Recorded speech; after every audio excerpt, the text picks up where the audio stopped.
And in this segment, I'd like to introduce you to Jared Blank. And if you're new to this series, we recently interviewed him in episode 1. And just a recap on Jared, he's an individual who ran 7 marathons in 7 days on 7 different continents. And he will be discussing with us some of the things he's doing to support the dyslexic community.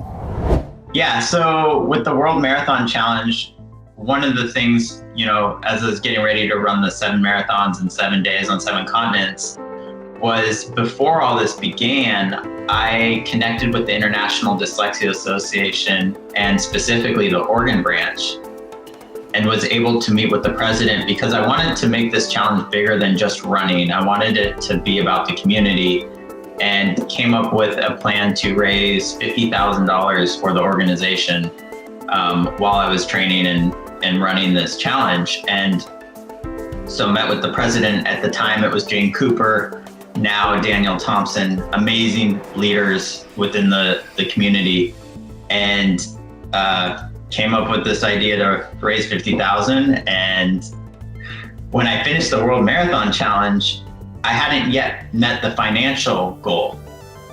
So I decided to run the Tahoe Rim 100 and continue to fundraise for the goal. And through a very generous donor, who I don't even know today, we were actually able to surpass the $50,000 mark. Wow, that kind of puts into perspective, while you and this donor may be kind of strangers to each other, the cause in itself, you never know what people are willing to get behind, that to me, that actually really pulls on my heartstrings, that somebody that doesn't even know you, but the cause, links the two of you. And for, whatever amount of money that is insane. Really cool people in this world. So I understand you work with the Student Technology Panel in Oregon. Could you tell me more about that?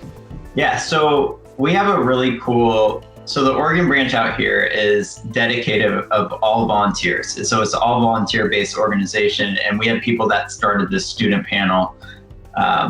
And what the student panel does is they go around and talk about their experiences in the classroom as we do teacher trainings. So the Oregon branch will do a teacher training, a simulation, what it's like to experience dyslexia. So you see teachers that maybe haven't experienced dyslexia or have an awareness of it. And then all of a sudden now they're a light bulb goes on as they're kind of dealing with this challenge in the simulation. And then from that, and after sharing information, we bring on the student panel and they share their experiences in the classroom. And it's probably one of the most powerful things we do. And these students really become game changers in helping educators see what it is that they're dealing with in the classroom. And that, I think, can really change the culture around education as well.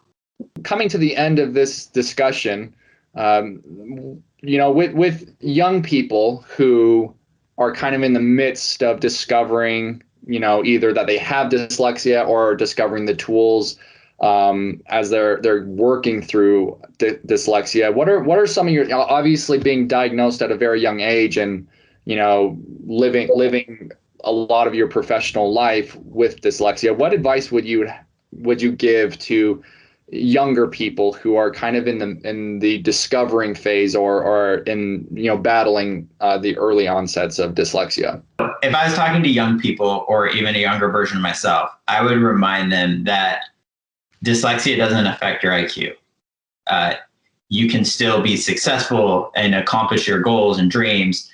There just might be different approaches that you need to take in order to get there. And so I think that's important to remember as you're going through it. There are very hard moments. There are very tough, challenging moments as you're in a traditional classroom setting, but that's not on the student or that's not on the individual as a person or someone with capabilities. So I think that's just something to keep in mind as you're going through the school system and you're dealing with that. I was always told that having dyslexia at a young age is like running with a cut on the bottom of your foot.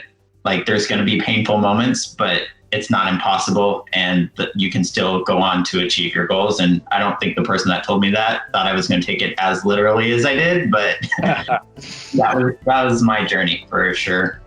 Thank you so much, Jared, for giving me some of your time. I think that's a good place to wrap up. Like I said, it was really great meeting you and talking to you, and best wishes in the future with your running and dyslexia endeavors. So thank you. You too. Yeah, great meeting you. Hey guys, thank you so much for watching. We hope you enjoyed this video as much as we did putting it together. And we have another fantastic interview for you. Click the link here to learn more about Nick Posford, the CEO of the British Dyslexia Association, and some of the events they host to support the dyslexic community. If you have any comments or questions, leave them in the comments below. And as always, thank you so much for watching.